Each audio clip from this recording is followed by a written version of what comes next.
With respect, sir, do you think this search will be easier in the daylight?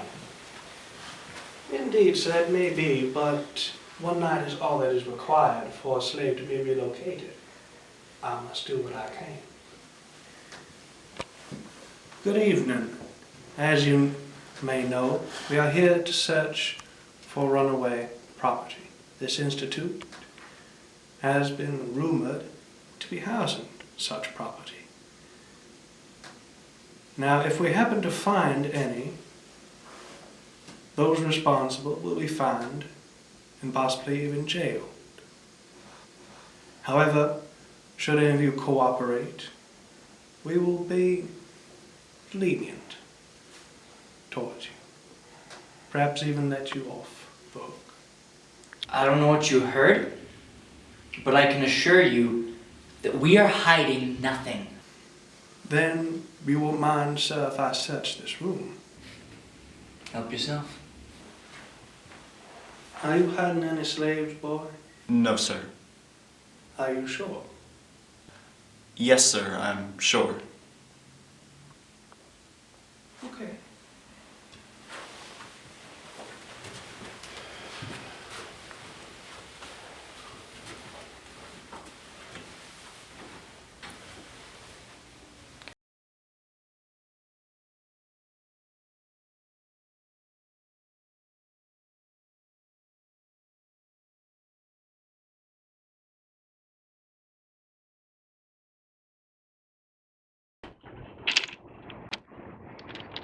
Thomas. I thought you would be here. Yeah, well, trains are about the only thing I enjoy from the north. Why is that? Trains are magnificent machines. When I come down here every so often and see one go by, their speed and power it never ceases to amaze me. And just looking down the train track, isn't that a pleasurable feeling? I think I can kind of get a feel for what you're saying. And the idea of a sure path. The train always knows where it's going. And that's comforting. Well, you could say that's the North. We are progressive, we're moving forward, and we're going to do everything we can to do that. In all seriousness, do you really think the northern way of life is God's calling for us? Honestly, I haven't really thought much about it. Well, I understand. I just wish God's calling would be a little clearer sometimes. In fact, that's the reason I came down here, because I feel bad about lying. Lying to the slave catcher last night? Yeah. Honestly, I feel like this case of lying is easily justifiable. I mean, take Rahab, for instance. She lied to protect God's people and was then rewarded for it, but because of her faith. But Rahab was lying in a pagan city that God was going to destroy. We lied to our Christian brothers and defied Christian authority. I would hesitate to call them Christian brothers if you want to judge them based on their actions. But honestly, when it comes down to it, with this new law the federal government's put in place, forcing us to return slaves to their owners down in the South, I can't see myself following those rules. And by you even protecting this man now, you're defying the federal government. I thought it was the right thing to do, but I didn't expect this level of civil disobedience. I don't know. My conscience is really torn. Does that mean you're not going to be able to go tonight? No, I'll go. I'll keep my word. But I'm not so sure if it's God's calling for me right now. That's all I'm trying to convey. No, I understand. That makes sense. Well, hey, it's almost time for dinner. We should head up to campus. The others are waiting for us.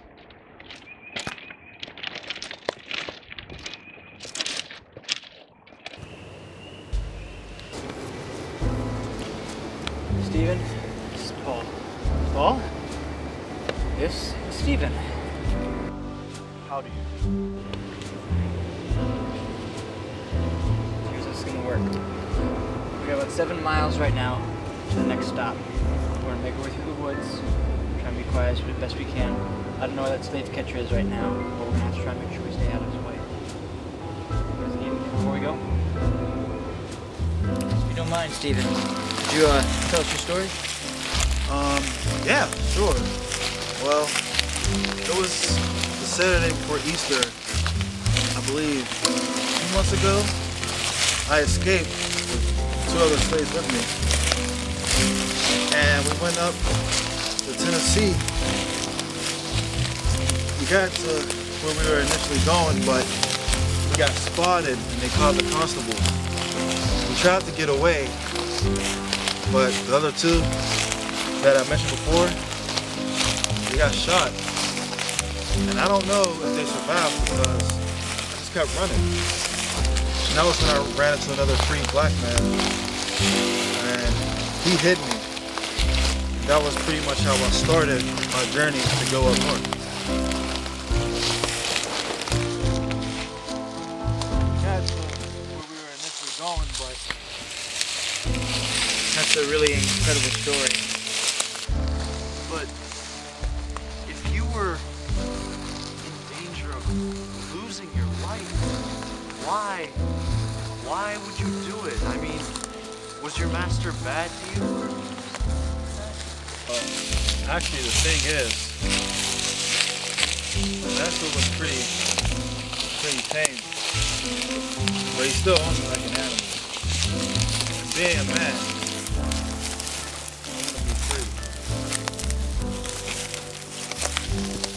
That's drinking gore. My symbol of freedom and hope. It's all that I have. My mother was whipped to death and my father sold to another plantation, so it's all that. What else is that?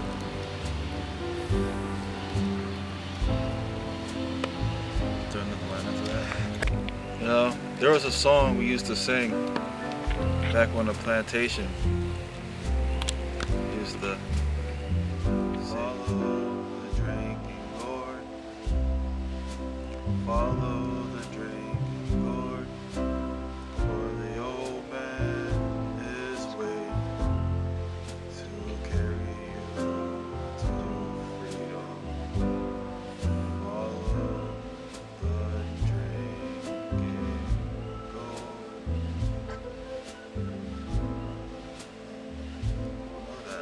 Well, I'm from the South, Virginia. My fathers had slaves and, well, they sang that song too. Augustine presents a contrast between the city of God and the city of man, and argues that there is an antithesis, a battle between the forces of the world and the forces of righteousness. There is no middle ground. Exactly. In the South, you seem to think that your public institutions of slavery are somehow separate and apart from the laws of God. A separate kingdom with its own rules. But he shows that to be impossible. You forget the fact that at the beginning of each of his letters, Paul calls himself a slave of Christ. How can the institution be wicked if he embraces it? I'm sure he was only speaking metaphorically. What about Galatians 2:4? This matter arose because some false believers had infiltrated our ranks to spy on the freedom we had in Christ Jesus and to make us slaves. How can you justify slavery in that light? Now the passage, I am sure, is metaphorical. But on a deeper level, how can it not be clear that central to the story of the scriptures is that the hierarchical, governmental, and familial God rules us all? The state is in authority over the civil realm. The man is in authority over his wife, children, and servants. All have their own place wherein to serve God. Paul, you forget Colossians 3:11, where there is neither Greek nor Jew, circumcision nor uncircumcision, barbarian, Scythian, bond nor free. But Christ is all, and in all. I do not dispute God's calling to live for Him and be forces of restoration, but I cannot see that calling is as you describe. The scriptures constantly proclaim our freedom in Christ, and the Southern culture seems to put the law and traditional order above Christ. Let me show you what I mean. In a Southern town, what is at the center?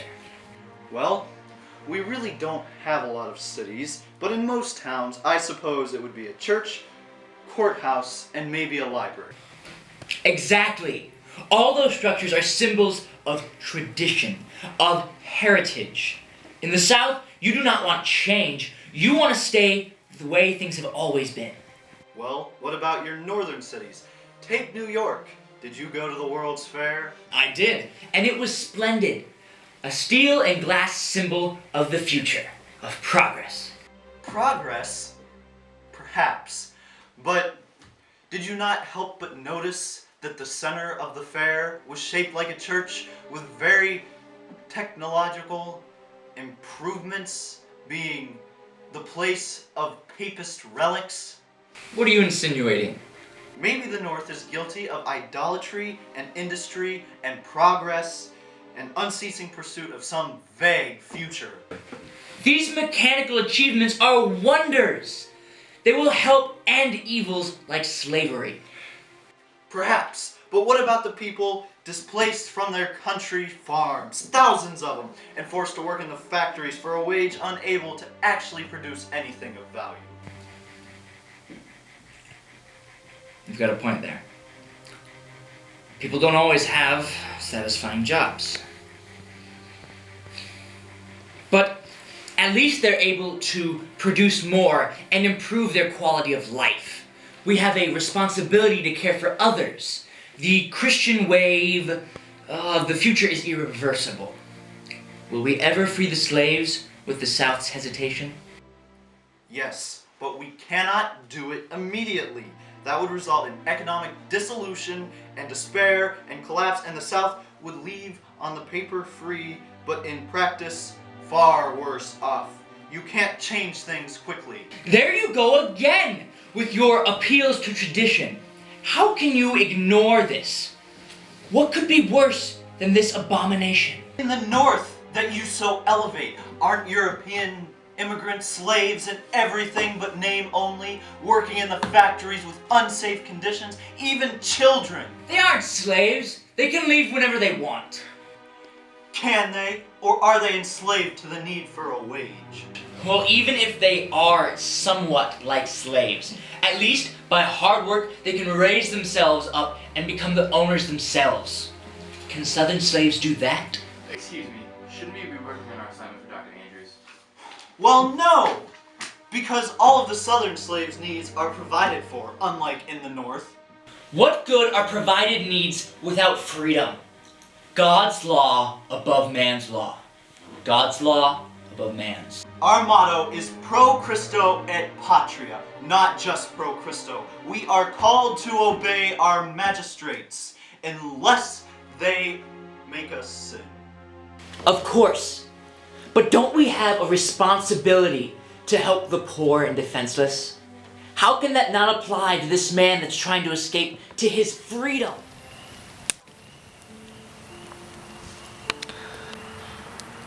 I grew up on a plantation in Virginia.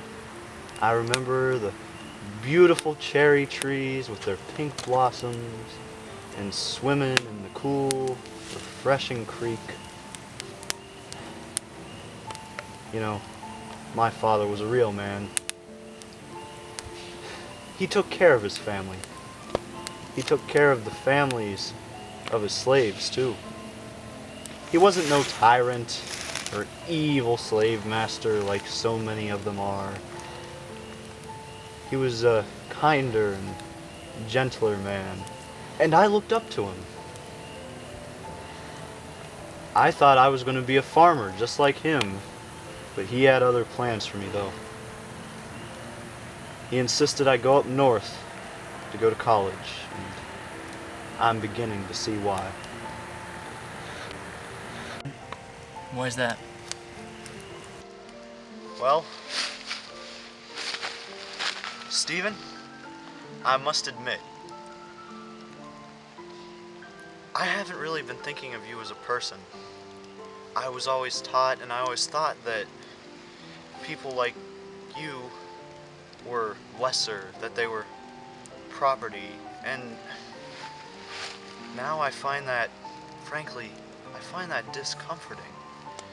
And I always thought northern capitalism and industrialism destroyed something beautiful and elegant and simple in the agrarian lifestyle. But now I'm beginning to see why that doesn't work, and I understand why my father is trying to get us away from that lifestyle. And while I struggle with thinking of you as an equal still, I'm sorry. I'm sorry for the way I've treated you, for the way my people have treated you. I'm asking your forgiveness. Well, brother, I forgive you. Yeah.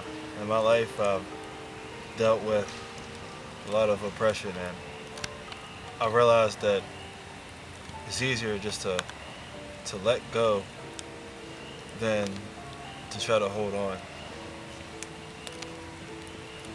And Thomas, I'm sorry for the way the light that I've portrayed the North in. While I still don't agree with everything the abolitionists do, and I think that they're flawed in their practices, they've gotten me, and you've gotten me, to reconsider my position on the Southern way of life. I've always thought that was just the tradition and God's intended way for us to live, but now I've really been challenged to rethink that. So, once again, I'm sorry, and thank you. I'm sorry too, Paul. I've always viewed the North in a very prideful way. I've been so tied down to the future and progress that I've put a lot of blame down on the South for everything that's happening and forgetting about everything else that I'm doing as well. I'm sorry.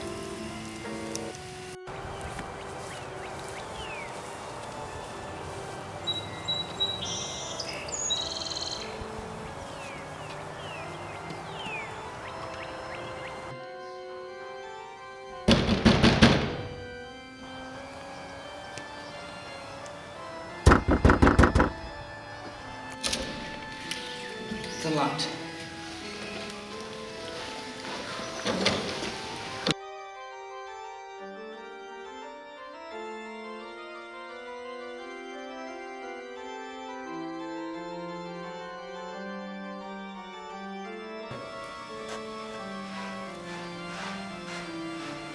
You guys wait here.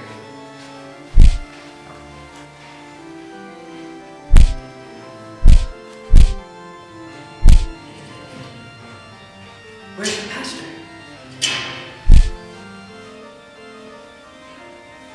Pastor, sir, is in for interrogation. You know, I really did not expect such behavior from young gentlemen such as yourselves, especially you, sir, a young gentleman of the South. Never thought, sir, that you'd put so much energy into all of this for another man's property.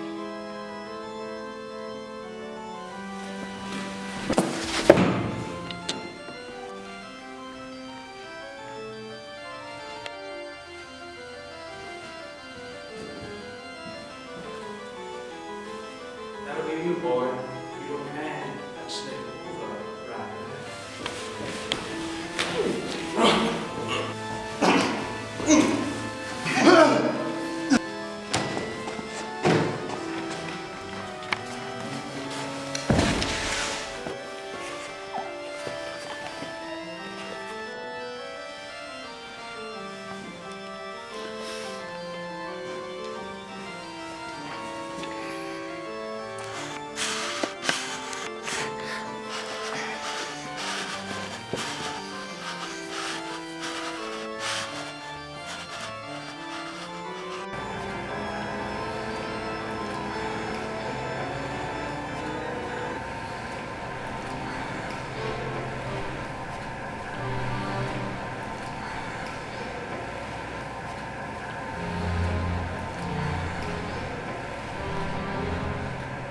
You're awake? Yeah. Did they take him?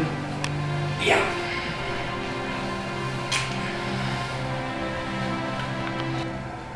And he said that he would most likely come back, probably fine us $1,000.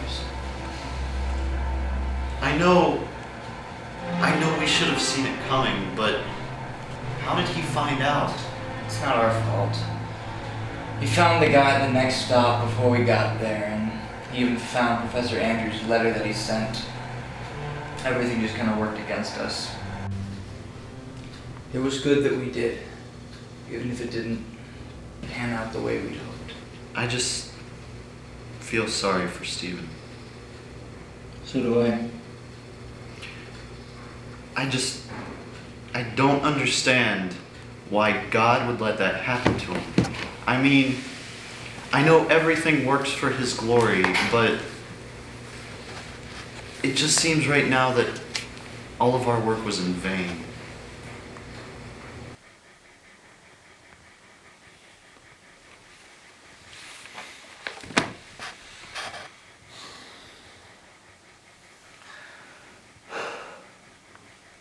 Father,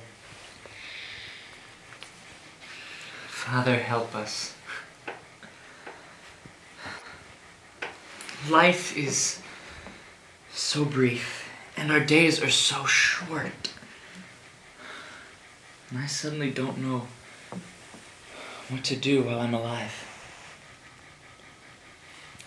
We want to say that we want to live for your glory, but evil is everywhere.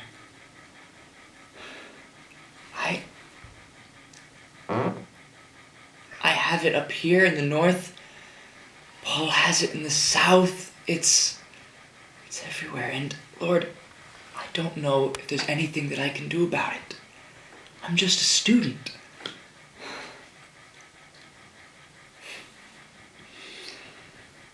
But you can do all things. Father, you are in control of everything. If you won't let me understand such things, at least let me know what I need to do.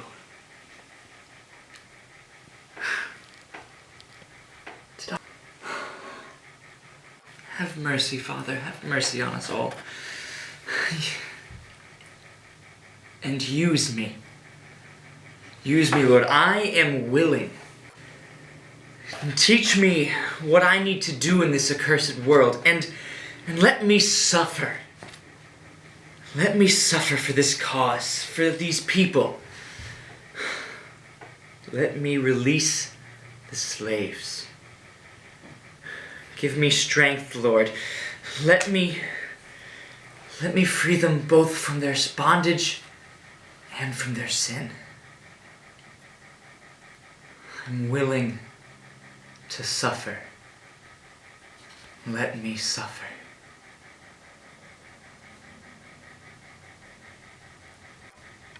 Day by day, we are headed for the unknown.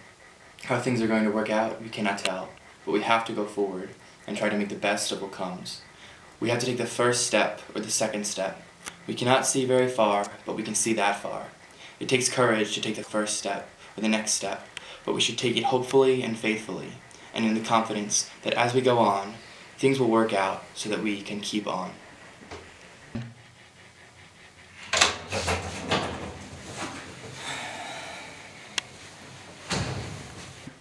Thomas, Paul, welcome.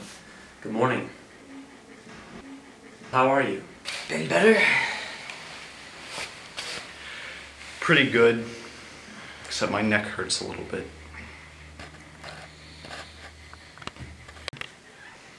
I'm sorry about Stephen. You tried. We must trust in God's mysterious ways. I know. I know God hasn't forgotten Stephen. Or any of the other slaves for that matter, and neither will I. We'll keep fighting. For change. For change in ourselves. Good. Good. I believe you will.